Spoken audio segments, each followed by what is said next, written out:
माँ, ये देखिए उनके पद चिन्ह।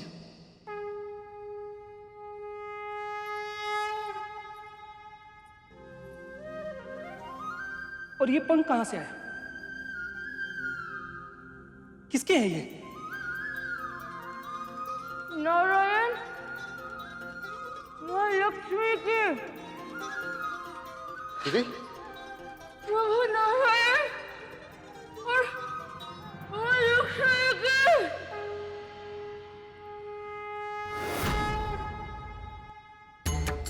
ये आप क्या कह रही है दीदी? और आपकी ये दशा कैसे हुई? अब हमारा भी कल्याण कर दीजिए माँ। अपराध क्षमा कीजिए, कृपा कीजिए भगवती।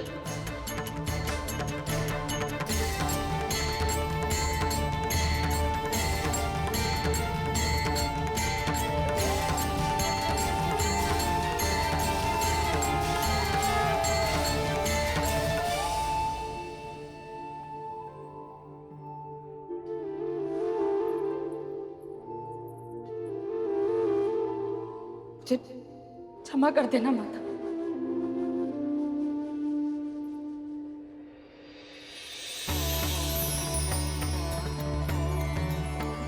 ये बच्चे प्रभु नारायण और माता लक्ष्मी के, और ये पंख उनका जो शिष्य था, वो उनका कोई सेवक था। अब आपके पटर पटर करने से थोड़ी हर चीज सत्य हो जाएगी। और आपके पुत्र को कई तरह बारस हो गए हैं। अब तक तो अपने घर का मार्ग भी भूल गया होगा आपका राजकुमार।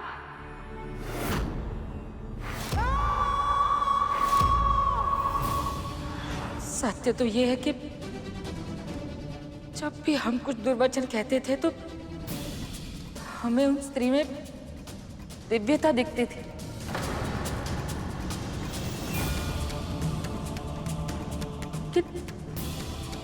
हम सत्य पहचान ही नहीं पाए। इसका अर्थ ये है कि स्वयं भगवान हमारे कल्याण के लिए आए थे यहाँ। प्रभु विष्णु और माता लक्ष्मी मेरे समक्ष।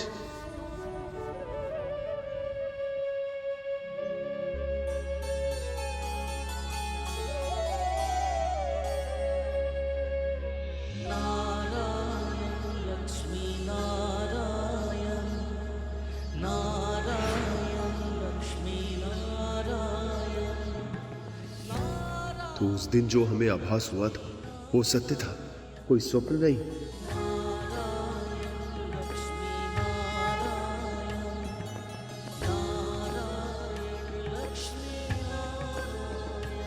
भगवान, हमें तो बहुत आरंभ में ही उन्होंने अपने वास्तविक स्वरूप का आभास दे दिया था और हम ठहरे निर्बुद्धि, उन्हें पहचान ही नहीं पाए।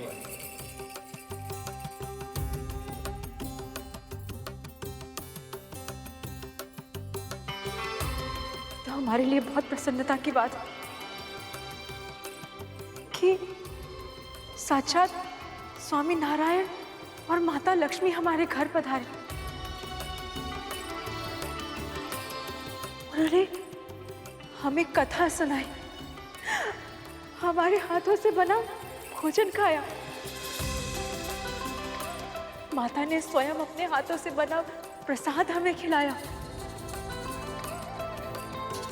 हमारे साथ रहे। ये हमारा सौभाग्य है, हम धन्य हो गए।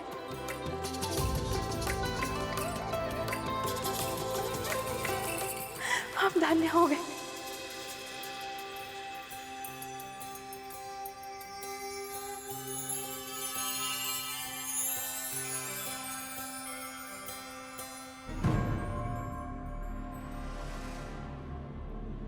छोटे भाभी, सत्य तो ये है कि हम कभी नहीं चाहते थे कि आपका पुत्र घर वापस आए।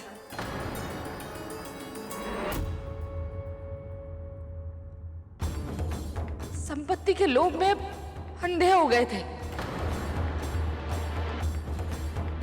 पर अब हमें हमारी भूल का आभास है।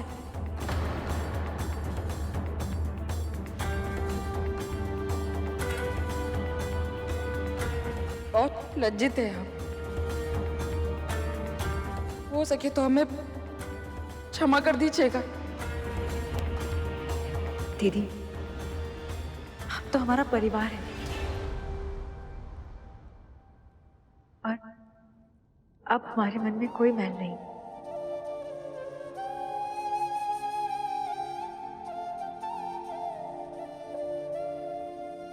जब स्वयं स्वामी नारायण और माता लक्ष्मी ने आपको क्षमा कर दिया,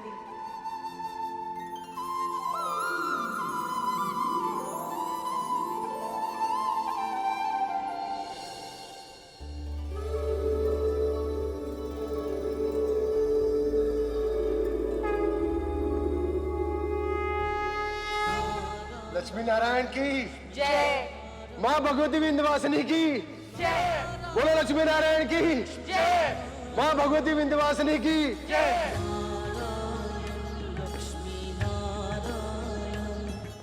प्रभु, माँ प्रणाम।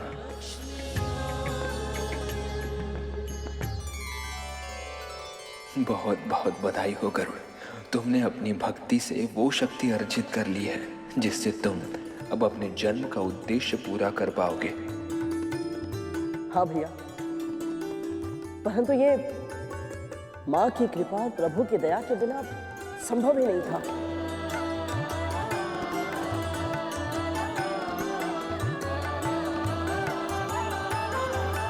माँ आदिशक्ति के प्रताप से शास्त्री परिवार के साथ साथ अब मेरा भी कल्याण हो जाएगा। अब अपनी माँ को सबसे बड़ी प्रसन्नता दे पाऊंगा। मैं अपना सबसे बड़ा स्वप्न अब पूरा कर पाऊंगा। कितना अद्भुत होगा वो क्षण जब प्रभु मुझे अपना वाहन बनने का सौभाग्य प्रदान करेंगे।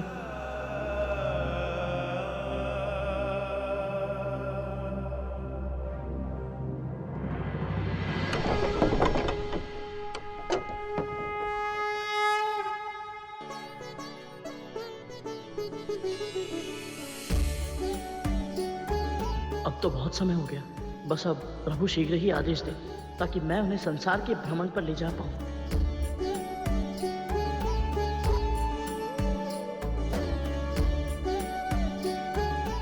मैं तुम्हारी आतुरता समझ सकती हूँ गरुड़। मैं भी उत्सुक हूँ तुम्हें प्रभु का वाहन बनते देखने के लिए।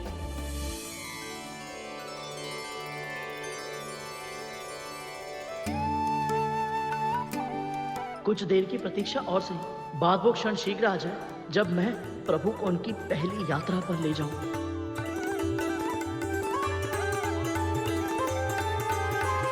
प्रभु उठ गए।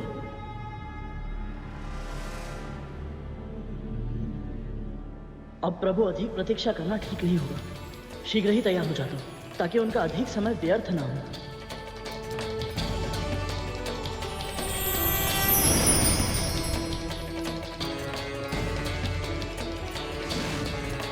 प्रणाम प्रभु। देवगण, आप सब यहाँ? आपके दर्शनों की कामना थी प्रभु, और कुछ संसार के विषयों पर आपसे चर्चा करनी थी। बताइए।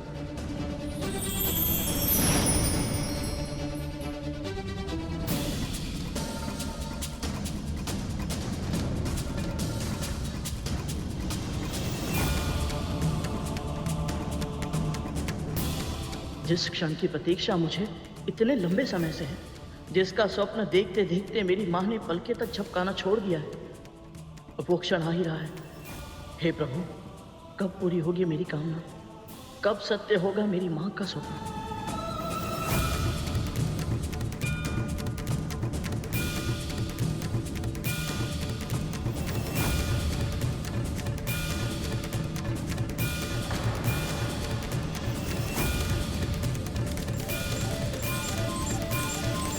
पुत्र,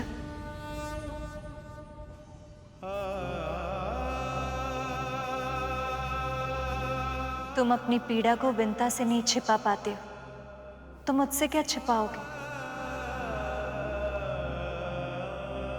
माँ, प्रभु का सेवक होने के पश्चात भी मैं प्रभु की सेवा कर ही नहीं पा रहा हूं।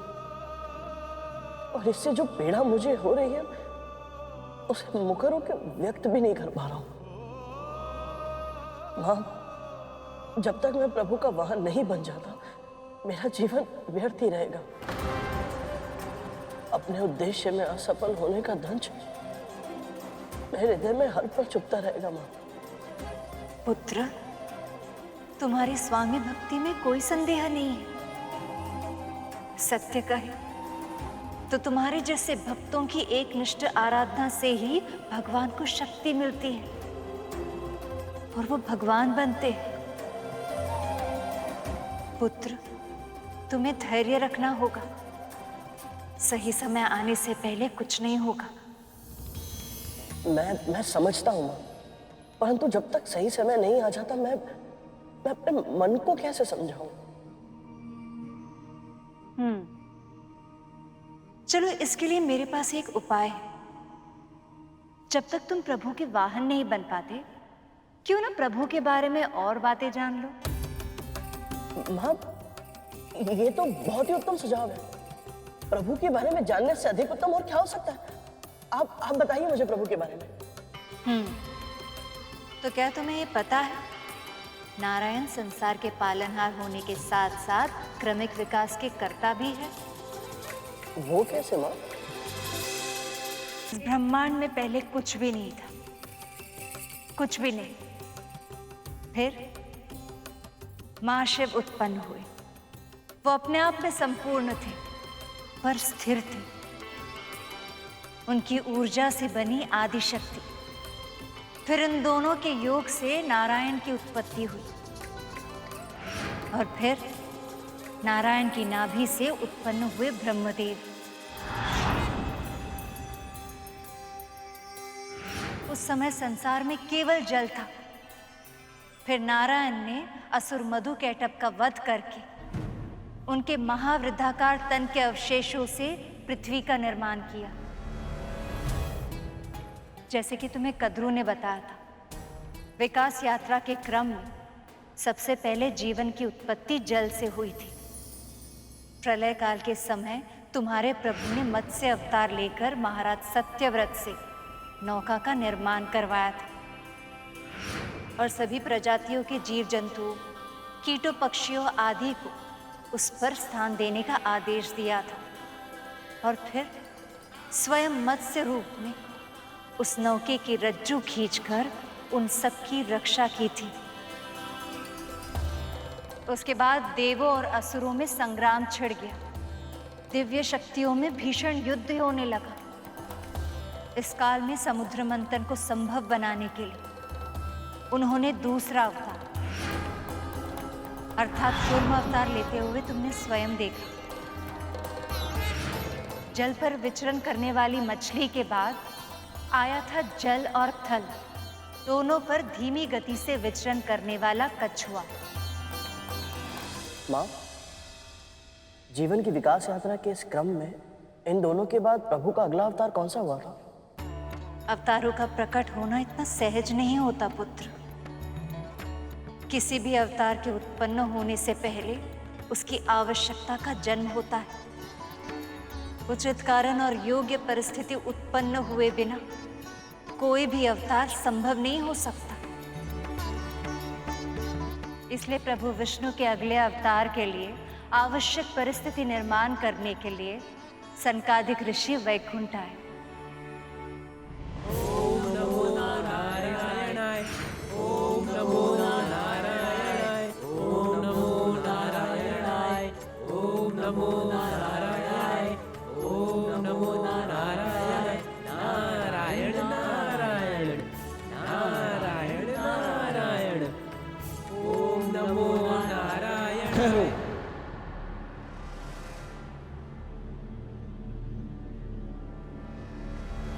द्वार खोलो द्वारपालो, हमें अपने प्रभु के दर्शन करने हैं। वाह बच्चा, बड़े अधिकार से कह रहे हो। हाँ, कौन हो तुम लोग? हम ब्रह्मदेव के मानस पुत्र हैं और श्री नारायण के भक्त। हमें सनकादि के नाम से जाना जाता है। तुम्हारा नाम कुछ भी क्यों ना हो, इस समय श्री हरि और माँ लक्ष्मी विश्राम कर रही हैं। दर्शन करने हैं तो फिर कभी आना। अब जाओ यहाँ से। भगवान और भक्त में समय और असमय का भेद नहीं होता द्वारपालो। भगवान तो स्वयं अपने भक्तों की प्रतीक्षा करते रहते हैं। ओ, तब क्यों ना आज भक्ति भगवान की प्रतीक्षा कर लें?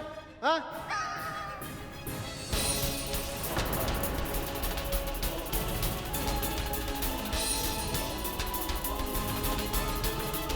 बस अब बहुत हो गया।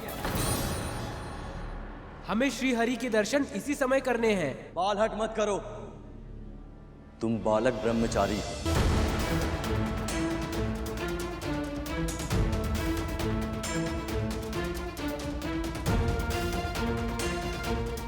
हाँ, अगर तुम चाहो तो हम तुम्हें कुछ मिठाइयाँ दे सकते हैं।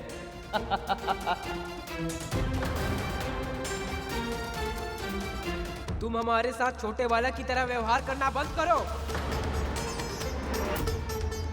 बस अब बहुत हो गया। हमने तुम्हें चेतावनी दी थी पर तुमने हमारी चेतावनी पर ध्यान नहीं दिया। हमारे निवेदन का आदर करने के स्थान पर तुमने हमें श्री हरि के दर्शन तक करने नहीं दिए। भगवान और भक्त के बीच अवरोध करने का दुस्साहस किया है तुम दोनों ने। अब इस पाप की सजा अवश्य भुगतोगे तुम। और अब यही पीड़ा तुम्हें भी सहनी होगी। तुम दोनों को अहंकार ने जकड़ कर रख दिया है। तुम दोनों वैकुंठ में वास करने के योग्य नहीं हो। अब तुम दोनों को मृत्यु लोक जाना होगा।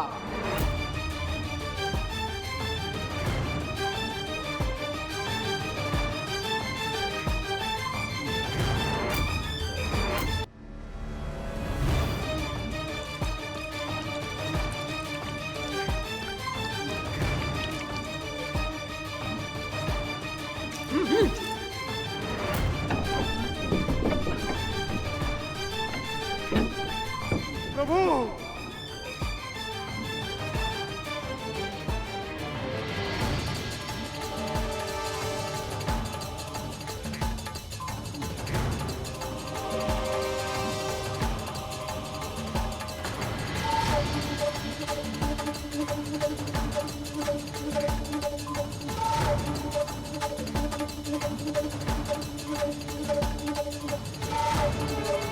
प्रणाम ऋषिवा।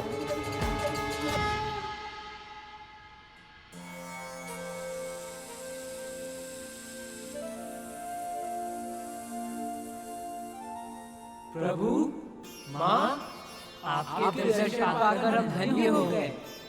प्रभु, हमारी रक्षा कीजिए प्रभु। प्रभु, इन ऋषियों के श्राप से हमें मुक्ति दिलाई है। हम इतना बड़ा श्राप सह नहीं पाएंगे प्रभु। पर ऋषियों की वाणी को असत्य मैं भी नहीं कर सकता जय विजय।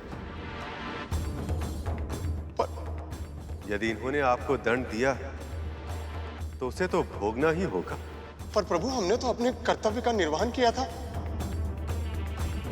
जय विजय, ये सत्य है कि तुम दोनों द्वारपाल हो। प्रवेश की मर्यादा बनाए रखना ही तुम्हारा कर्तव्य है। पर तुम दोनों को इस बात का आकलन भी करना आवश्यक है कि द्वार पर किनका आगमन हुआ है।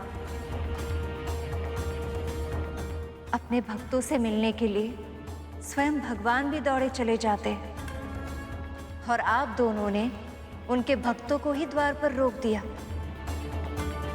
तपस्वियों का अनादर करना एक अपराध है जय विजय, और अपराध किया है तो इसका दंड तो तुम्हें मिलेगा ही। आप सत्य कह रही है माँ। अपराध तो हमने किया, हमें क्षमा कर दीजिए माँ, हमें क्षमा कर दीजिए। हम इतना बड़ा दुख कैसे सहन कर पाएंगे प्रभु? आप तो दीन दयाल है प्रभु, दुखियों का कष्ट हरने वाले हैं प्रभु। हमारे उद्धार का कोई तो उपाय बताइए।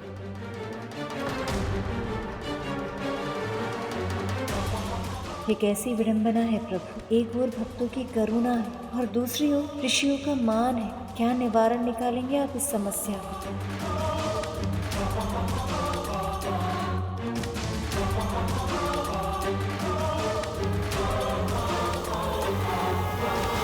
ऋषिवर, ये दोनों मेरे परम भक्त, परम सेवक। आपका श्राप भोगने के बाद कृपया आप इन्हें वैकुंठ फिर से लौटने की अनुमति दें। आपके सामने होकर हम अनुमति कैसे दें? इतना सामर्थ्य नहीं है हमारे पास प्रभु। आप हमारे भगवान हैं।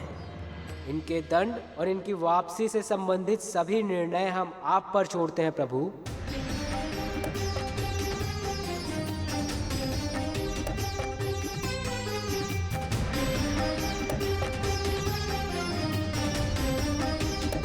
पृथ्वी पर अपना दंड भोगने के बाद तुम दोनों वैकुंठ अवश्य लौटोगे, किंतु उससे पहले या तो तुम्हें 7 जन्मों तक मेरा मित्र बनना होगा या 3 जन्मों तक शत्रु।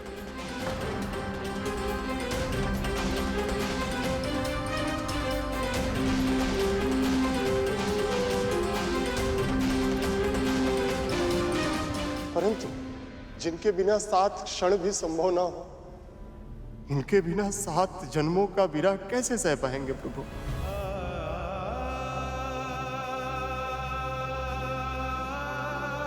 दिन रात जिनके गुणगान करते करते मेरी जीवा नहीं थकती, 3 जन्म हम उनसे शत्रुता कैसे निभा पाएंगे?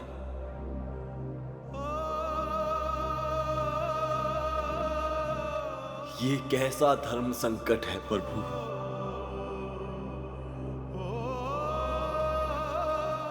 हम जो भी चुनेंगे प्रभु, वो हमारे लिए अत्यंत ही कष्टकारक होगा।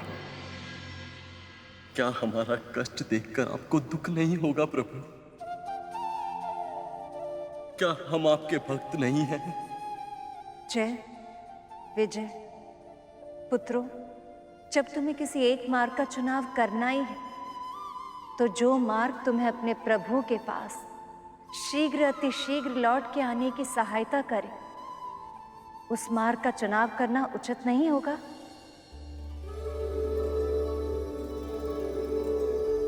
शत्रु के मन मस्तिष्क में भी सदैव अपने प्रतिद्वंदी का ही विचार रहता है।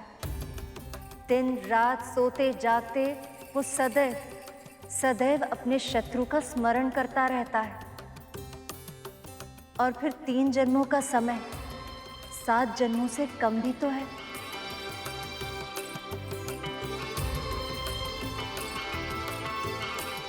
माते, आपने हमारी आंखें खोल दी। आपने हमारी सहायता की, हमें मार्गदर्शन दिखाया। ये किसी वरदान से कम नहीं है मां।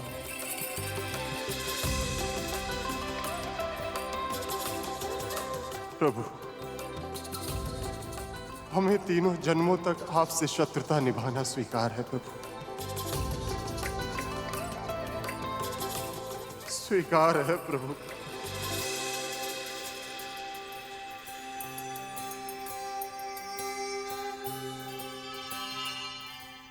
नारायण के प्रति आपकी भक्ति सचमुच अद्भुत है।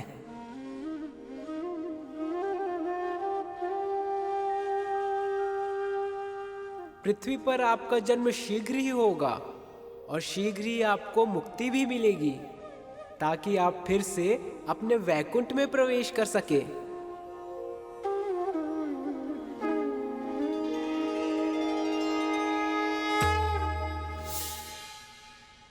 इन तीनों के जन्मों में जय विजय किस रूप में है मां?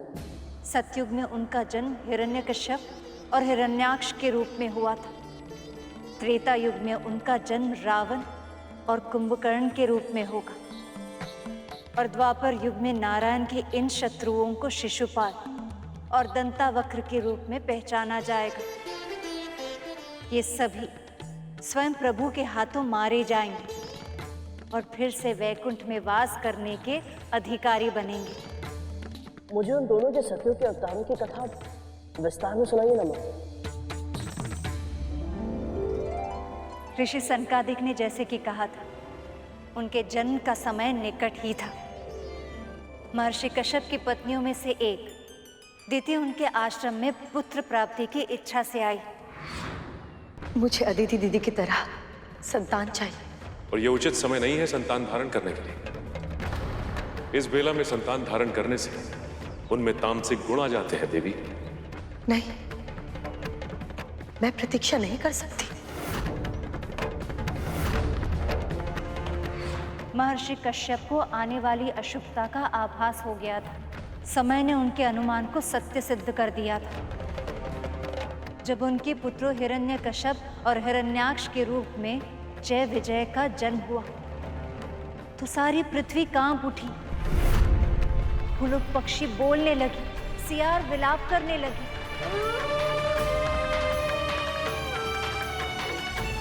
चंद्र को ग्रहण लग गया और समुद्र में चक्रवात उमड़ने लगी। समय के साथ महर्षि के दोनों पुत्र बड़े हुए और उनके आतंक से त्रिलोक त्राही त्राही करने लगा।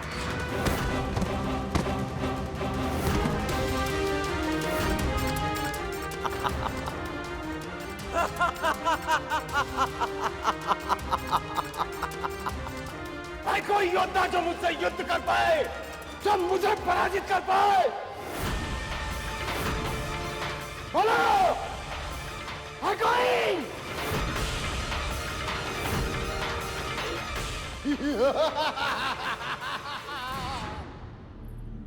अधर्मी का सबसे बड़ा अवगुण यही होता है। हर सुबह उठकर वो इसी विचार में मग्न होता है कि आज किसके साथ युद्ध किया जाए। हिरण्याक्ष के साथ भी ऐसा ही हुआ था। देवता भी उसके बल के सामने पराजय स्वीकार कर चुके थे। स्वयं को सर्वशक्तिमान समझने लगा था वो। जब एक दिन उसे कुछ साधु श्री नाम जपते हुए, तपस्या करते हुए मिले। ओम विष्णवे नमः स्वाहा, ओम विष्णवे नमः स्वाहा, ओम विष्णवे नमः स्वाहा।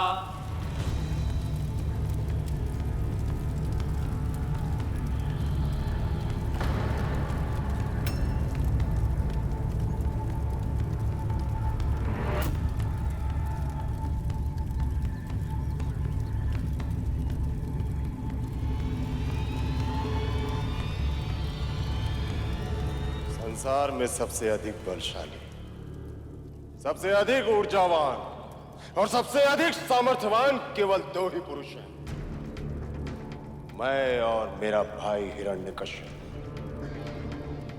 तो फिर कौन है ये विष्णु जिसकी उपासना तुम सब मिलकर कर रहे हो? श्री विष्णु इस जगत के पालनहार हैं असुरश्रेष्ठ। पूरी सृष्टि इन्हीं के आशीर्वाद से चलती है। मिथ्या भाषण मत करो तपस्वी। मिथ्या नहीं, ये सत्य है।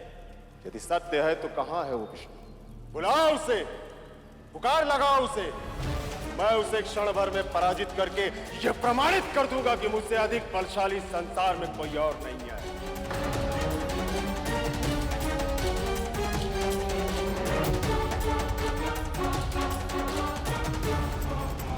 क्या हुआ? ऑन क्यों हो गए? यदि अपने प्राणों की रक्षा करना चाहते हो तो बताओ मुझे कि कहां मिलेगा वो और कैसे होगा उससे सामना। हम स्वयं उनके दर्शन के लिए व्याकुल हैं। तभी तो हम लोग यज्ञ कर रहे हैं ताकि इन आहुतियों से उन्हें प्रसन्न कर सकें। आहुतियों के हर्ष अर्थात देवताओं और विष्णु को आहार इन आहुतियों से ही मिलता है। ना होगी आहुति ना मिलेगा आहार और फिर ना ही प्राप्त होगी शक्ति। यदि मैं तुम्हारे यज्ञ करने पर रोक लगा दूं तो तुम्हारे विष्णु को विवश होकर हमारे समक्ष आना ही होगा।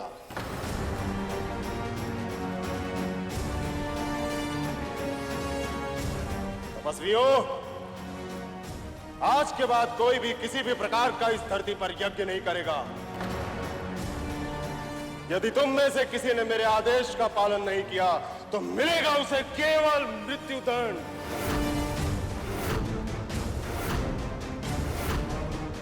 मृत्यु के भय से यदि हम में से किसी ने भी यज्ञ को बंद भी कर दिया तब भी तुम्हें कोई विशेष लाभ नहीं होगा हिरण्याक्ष, क्योंकि समूची पृथ्वी पर कोने कोने में भगवान के भक्त यज्ञ कर रहे हैं। कहां कहां पर रोक लगाओगे तुम? कहां कहां बंद करवाओगे यज्ञ को? कोने कोने में पृथ्वी के हर स्थान पर इस प्रथा को बंद कर दूंगा मैं। और तुम में से यदि किसी भक्त ने मेरे आदेश का पालन नहीं किया तो सारी पृथ्वी को जल में डुबो दूंगा मैं, और तुम सारे भक्त मारे जाओगे, और तब तुम्हारा विष्णु मेरा सामना करने पे विवश हो जाएगा।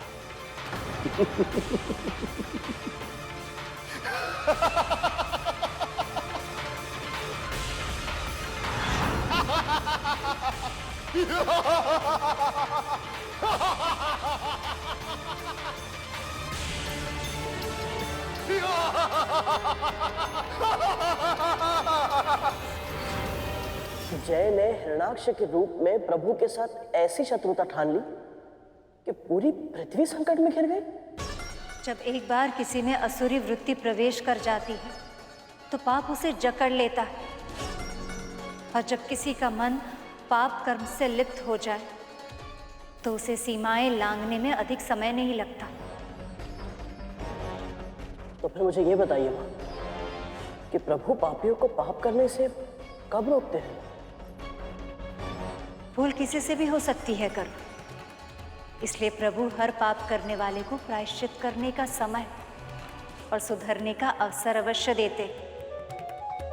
जय और विजय का पुण्य इतना अधिक था कि जब तक वो ये सभी पाप कर नहीं लेते तब तक ऐसी परिस्थिति बन ही नहीं पाती कि भगवान अवतार लेकर उनका उद्धार करे।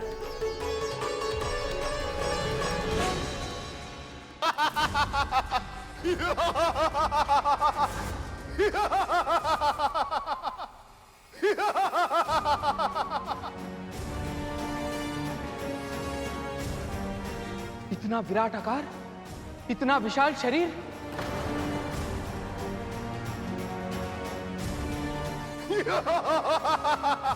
अब इस संसार की रक्षा कैसे होगी? कैसे होगी इस संसार की रक्षा?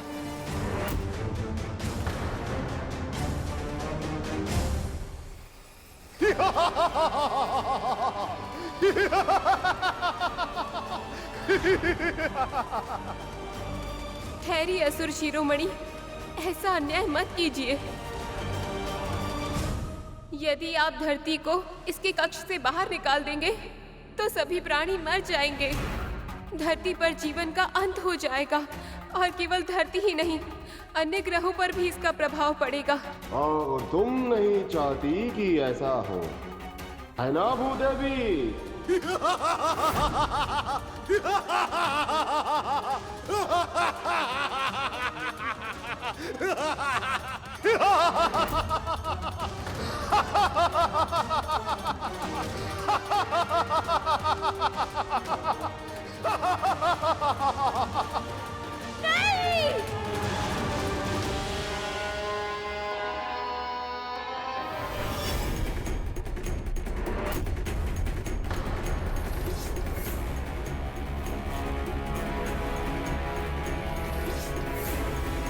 दुष्ट हिरण्याक्ष ने पृथ्वी को अपने स्थान से हटाकर उसे क्षीर सागर की गहराइयों में छिपा दिया, ताकि जब प्रभु विष्णु पृथ्वी की रक्षा हेतु आए तो वो उनसे युद्ध कर सके।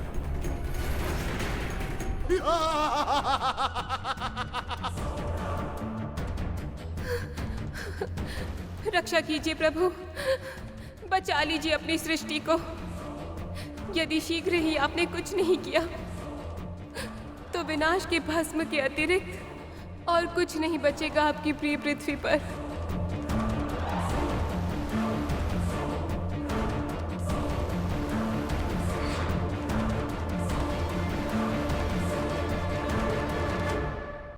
ऐसे करुण पुकार सुनकर तो मेरी भी आग भर आई मां। कल्पना करना भी कठिन है कि अपनी संतानों को ऐसे भीषण संकट में घिरे देखकर स्वयं भूदेवी पर क्या बीत रही होगी। केवल भूमि देवी के लिए ही नहीं, प्रभु नारायण के लिए भी वो क्षण बहुत दुखदायी थे। पूरे ब्रह्मांड में प्रभु को सबसे अधिक प्रिय पृथ्वी ही है, इसलिए उन्होंने उसे आश्वासन दिया कि शांत हो जाइए भूदेवी, धैर्य रखिए। आप जानती हैं मैं अपने भक्तों के कष्टों को अनदेखा नहीं करता, विपत्ति में कभी भी उन्हें अकेला नहीं छोड़ता। आपकी पीड़ा मेरे हृदय को भी दुख पहुंचा रही। विश्वास रखिए, सही समय आने पर मैं आपका उद्धार अवश्य करूंगा। शीतल जलधारा के समान आपके इस आश्वासन ने मेरे कष्टों के ज्वालामुखी को शांत कर दिया है। आपकी जय हो प्रभु, सदा ही जय हो।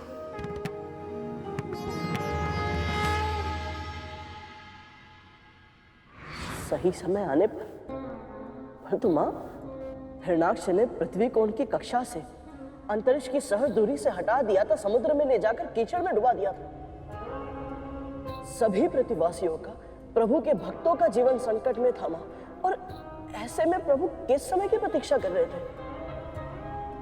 संसार में कोई भी घटना संयोग से नहीं घटती पुत्र। विधि का हर विधान पहले से ही निश्चित है। जिस समय प्रभु के सामने पृथ्वी पर संकट मंडरा रहा था, उसी समय ब्रह्मदेव के मन में सृष्टि का विचार आ रहा था। उस विचार से एक पुरुष और एक स्त्री का जन्म हो गया।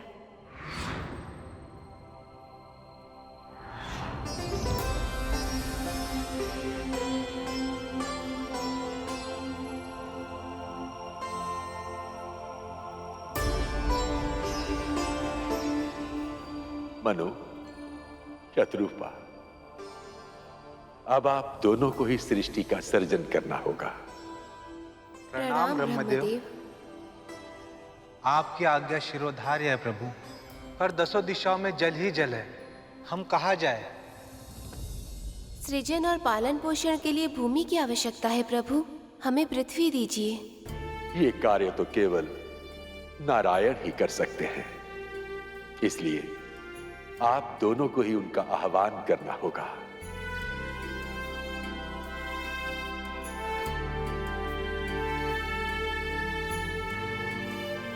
ओम विष्णवे नमः। ओम विष्णवे नमः। ओम विष्णवे नमः। हे जगदीश्वर, अपनी उत्पत्ति के उद्देश्य को पूरा करने के लिए, नए सृष्टि के निर्माण के लिए हमें भूमि की आवश्यकता है। हे विश्वेश्वर, इस पूरी सृष्टि में केवल आप ही हैं जो पृथ्वी को मुक्त कराकर आने वाली पीढ़ियों को जीवन का उपहार दे सकते। हम पर कृपा करें प्रभु। हमारी प्रार्थना स्वीकार करें।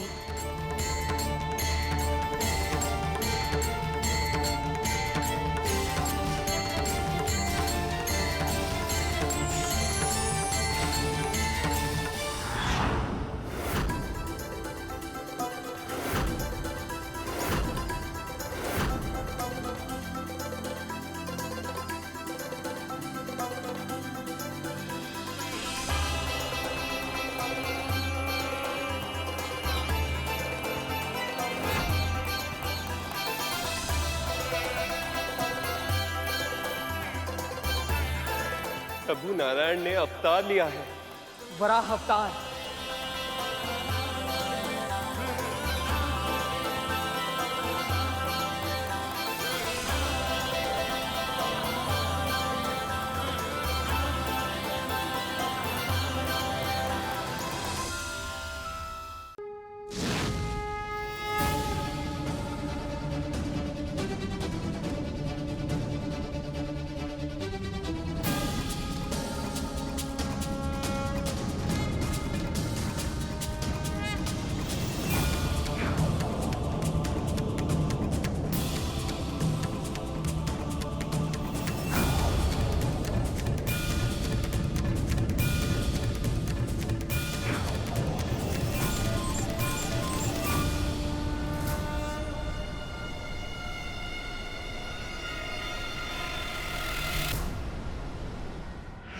परंतु माँ, प्रभु तो अंतर्यामी है, तो फिर वो सीधे भूदेवी के पास क्यों नहीं गए?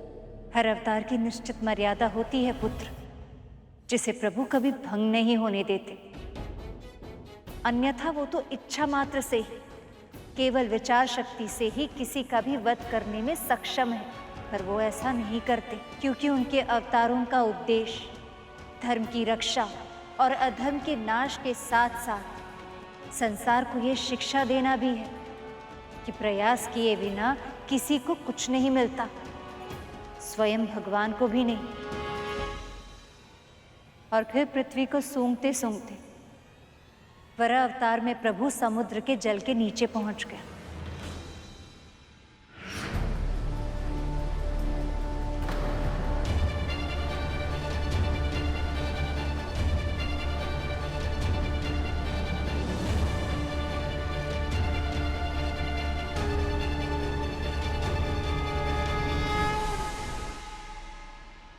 भूदेवी का अब उद्धार होने वाला है।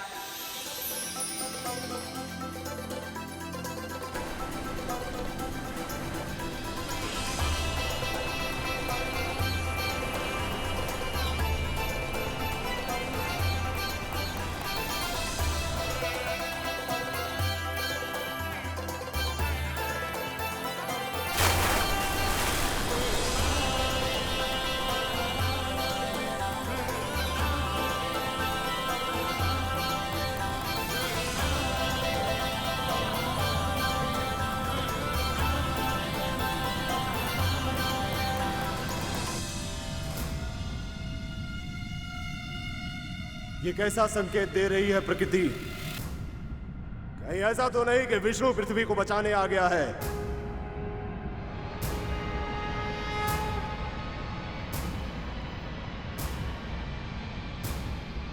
ये तो साधारण वराह है, तो फिर विष्णु कहां है और ये कहां ले जा रहा है पृथ्वी को? ठहर जा वराह! मेरे आदेश को अनसुना करके पृथ्वी को सौर मंडल की ओर ले जाने का प्रयास कर रहा है तू। अब तुझे स्मरण दिलाना ही होगा कि मेरे सामने तेरी स्थिति कितनी तुच्छ है। और फिर उस मूढ़मती हिरण्याक्ष ने अभिमान में आकर प्रभु को तरह तरह के दुर्वचन कहे। अपमान की पराकाष्ठा को पार कर देने वाले उन शब्दों को सुनकर बहुत धैर्यवान व्यक्ति भी अपना धैर्य खो दे। इतनी नीचता भरी थी उसके कथनों में, पर प्रभु ने उसे सुनकर भी अनसुना कर दिया और अपने पथ पर अड़े होकर आगे बढ़ते रहे। फिर उस दुष्ट ने प्रभु को द्वंद्व युद्ध के लिए चुनौती दी। मेरी पृथ्वी को चुरा कर ले जा रहा है। ठहर जा वराह, सामना कर मेरा। यदि तनिक भी साहस है तो द्वंद्व युद्ध कर मुझसे और पराजित कर मुझे। यदि पराजित कर पाया तो ले जा पृथ्वी को।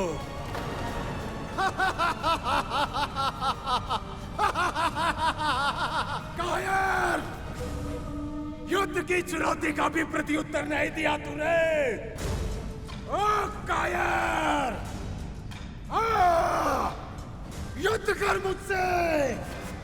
हिरण्याक्ष हूं मैं।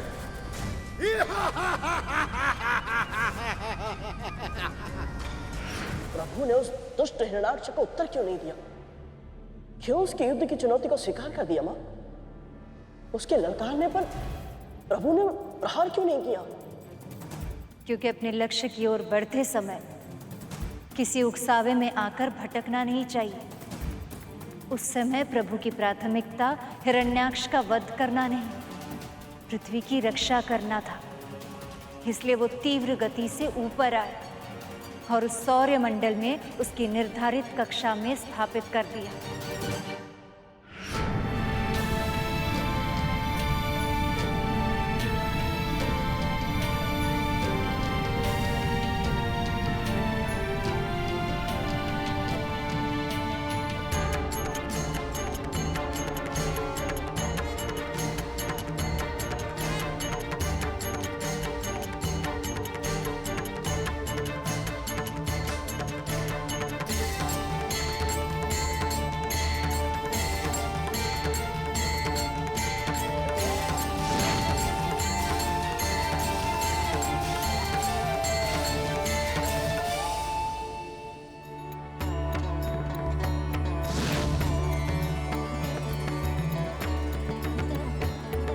हे वराहदेव, हे विष्णु अवतार, आपने मुझ पर कृपा की, मुझे फिर से सौर मंडल में मेरी कक्षा में स्थापित कर दिया। आपका बहुत बहुत आभार।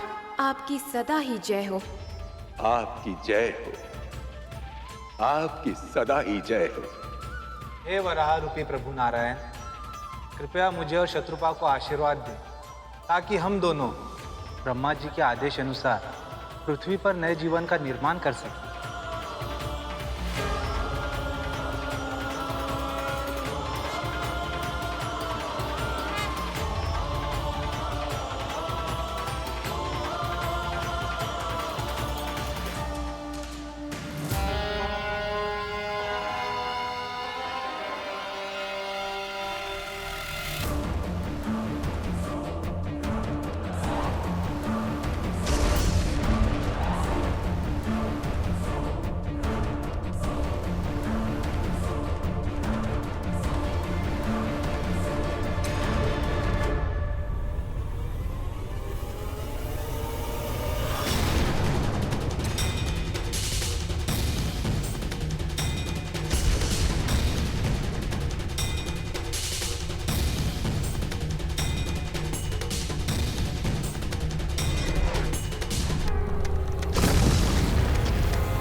एक वरा में इतना बल कि सौर मंडल से क्षीर सागर की गहराइयों में गिरा दिया मुझे।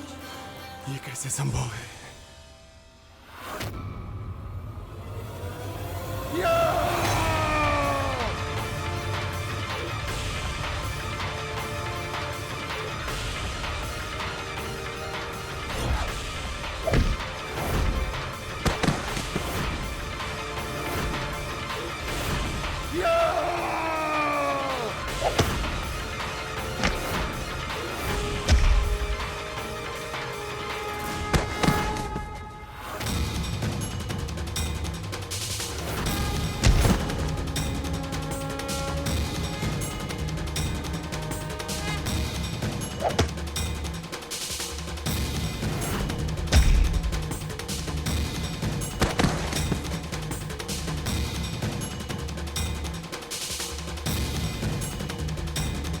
आज तक पूरी सृष्टि में कोई ऐसा योद्धा नहीं था जो मेरा सामना कर पाए, पर इस वराह में अतुलनीय बल है।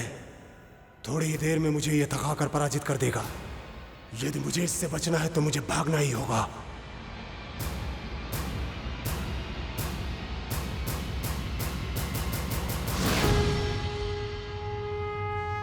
अभी तो वहां था ये, फिर इस दिशा में कैसे आया?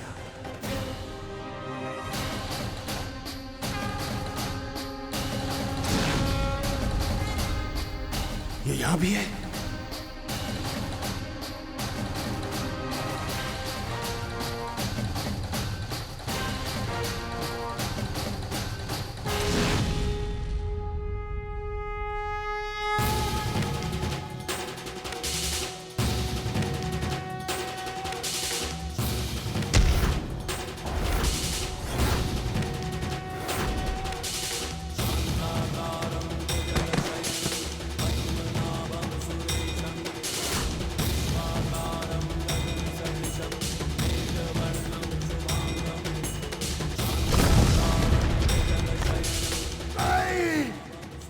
मृत्यु नहीं हो सकती, असंभव है ये।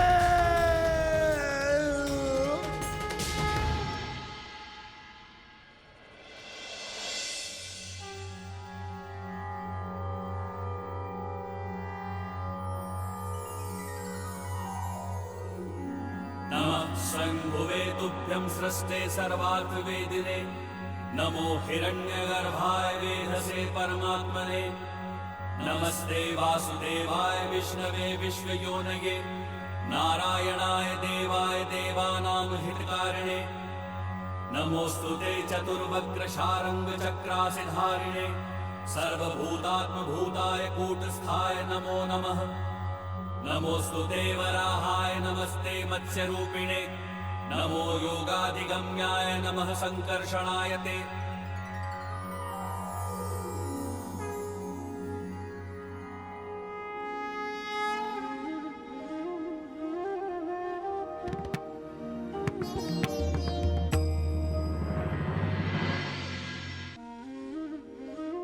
प्रभु के इस अवतार ने एक बार फिर सिद्ध कर दिया कि जब जब संसार में पाप बढ़ता है, धर्म का नाश होता है, संत जनों पर संकट आता है, तब तब प्रभु स्वयं आकर अपने भक्तों की रक्षा करते हैं और इस संसार का कल्याण करते हैं।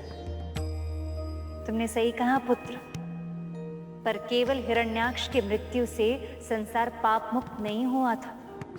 इस जन्म में जय का उद्धार तो हो चुका था, पर विजय हिरण्यकश्यप के रूप में जीवित था और उसका उद्धार होना शेष था। हमारी रक्षा कीजिए महादेव। राक्षस कुल की महारानी और हमारी पत्नी का अचानक अस्वस्थ होना, इसका कारण तो हम नहीं जानते, परंतु इतना अवश्य जानते हैं कि कारण जो भी हो, आपकी कृपा से वो अवश्य ठीक हो सकती हैं। उन्हें रोग मुक्त कीजिए प्रभु, उन्हें रोग मुक्त कीजिए। प्रणाम असुरराज। वैद्य जी, आप यहाँ? शुभ समाचार है असुरराज, आप पिता बनने वाले हैं। राक्षस कुल को राजकुमार प्राप्त होगा। बधाई हो, बधाई हो। मैं आपको रत्न से तौल दूंगा वैद्य जी। बहुत अच्छा समाचार दिया है आपने। आज तक मैं और मेरा भाई हिरण्याक्ष ही पूरे संसार पर अपना राज स्थापित कर रहे थे। अब मेरा उत्तराधिकारी जन्म लेगा और निश्चित करेगा कि असुर कुल अनंत काल तक सर्वशक्तिमान रहे। महारानी, महारानी कहां है? महारानी लीलावती, कुछ पल के लिए तो हम घबरा ही गए थे। आपके स्वास्थ्य का समाचार सुन के हम भयभीत हो गए थे और सीधे चले गए अपने महादेव शिव शंकर के पास अपनी रक्षा की गुहार लगाने। और देखिए, महादेव ने कैसा अद्भुत वरदान दिया है मुझे। बधाई हो महाराज, आपको भी बधाई हो। आपको भी महारानी, आपको भी। हमारे पुत्र को जन्म देंगी आप। इससे अधिक शुभ और क्या हो सकता है? अब हमारी ध्वजा संसार में हमेशा हमेशा के लिए फहराई जाएगी। आपने मुझे जीवन का सर्वश्रेष्ठ क्षमा कीजिए महाराज। ऐसा भी क्या आवश्यक कार्य आन पड़ा जो हमारी प्रसन्नता के क्षणों में तुम्हें विघ्न डालते हुए तनिक भय नहीं हुआ? महाराज, बात क्या है सैनिक? निर्भय होकर कहो। असंभव, असंभव है ये। एक साधारण वराह मेरे त्रिभुवन विजयी महापराक्रमी भाई की निर्मम हत्या कर दे, ये असंभव है। अवश्य ही उस मायावी बहरूपीय विष्णु ने किया है। कपट रूप धरने में कुशल है वो। हिरण्याक्ष ने उसे युद्ध के लिए ललकारा था, इसलिए उसने छल का सहारा लिया। मैं उस छलिया को नहीं छोड़ूंगा। क्या आप भी अपने भाई की तरह मृत्यु का वर्ण करना चाहते हैं महाराज? क्या आप मुझे कायर बनकर छुपने के लिए कह रहे हैं गुरुदेव? अपने सहोदर की मृत्यु का प्रतिशोध ना ले, ऐसा कृतघ्न नहीं है हिरण्यकश्यप। आत्मबल का घमंड विनाश का कारण होता है महाराज। श्री हरि कोई साधारण देव नहीं है। उनको पराजित करने के लिए आपको विशेष शक्ति अर्जित करनी होगी। विशेष शक्ति? उसे कैसे अर्जित कर सकता हूं मैं? इसके लिए आपको भूख प्यास, आनंदमय जीवन, नाखेट, मदिरा, मांस सबका त्याग करना होगा। आप मार्ग बताइए गुरुदेव। यदि उस मार्ग पर कांटे भी बिछे होंगे तो भी मैं नग्न पांव चलूंगा। प्रतिशोध की ज्वाला में धधकते इस हृदय को अब तभी शांति मिलेगी जब उस वैरी विष्णु का वध करूंगा मैं। अगर ऐसी बात है तो आपके लक्ष्य प्राप्ति का एकमात्र उपाय है तपस्या। आप ब्रह्मदेव की तपस्या कीजिए। वो आपके पिता मैं, वो अवश्य आपको मनवांछित वरदान देंगे। उत्तम सुझाव है। अब अमरत्व का वरदान पाकर ही लौटूंगा मैं। आशीर्वाद दीजिए गुरुदेव। यशस्वी भव।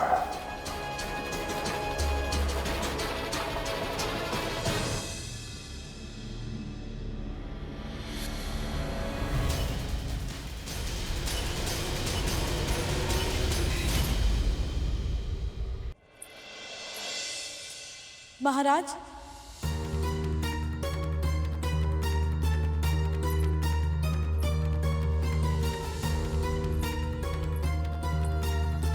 महाराज, कहाँ जा रहे हैं आप?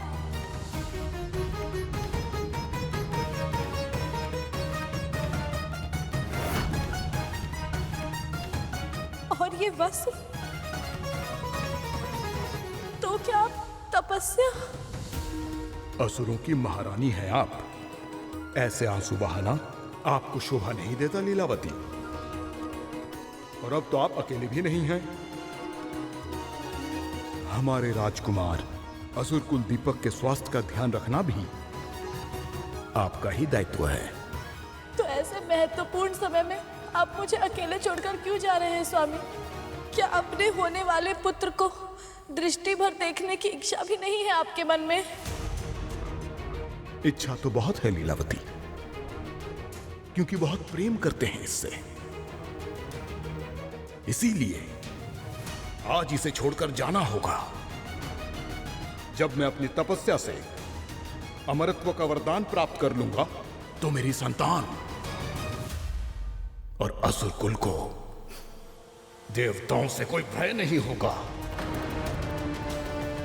और तब बहुत ही सरलता से अपने शत्रु विष्णु का भी अंत करके मैं हिरण्याक्ष की निर्मम हत्या का भी प्रतिशोध ले लूंगा। कल सुनहरा हो, इसलिए अपने आज को त्यागना ही होगा। ये सब तो मैं समझती हूँ स्वामी, परंतु ना जाने क्यों एक विचित्र सी घबराहट हो रही है।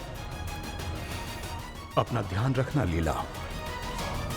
जब तक मैं वापस लौटकर नहीं आता, मेरे पुत्र का पालन पोषण बहुत प्रेम से करना। एक बार मैं अमरत्व का वरदान लेकर वापस आ जाऊं, फिर हम पिता पुत्र पूरे ब्रह्मांड पर शासन करेंगे।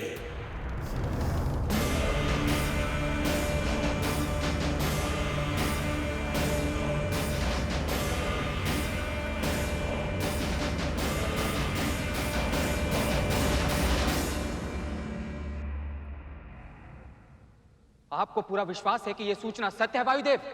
हाँ देवराज, ये सत्य है। हिरण्यकश्यप वरदान प्राप्त करने के उद्देश्य से ब्रह्मा जी की तपस्या करने के लिए निकल चुका है। तो फिर करने दीजिए उसको ये तपस्या, यदि कर पाए तो। मैं समझा नहीं देवराज। हिरण्यकश्यप की आसुरी प्रवृत्ति तपस्या जैसा सत्क्रम उसका मन रमने नहीं देगा अग्निदेव। ब्रह्मदेव को प्रसन्न करने में किसी भी तरह से सफल नहीं हो पाएगा। फिर भी संसार के भविष्य को भाग्य के भरोसे छोड़ना उचित नहीं होगा। मेनका, उर्वशी,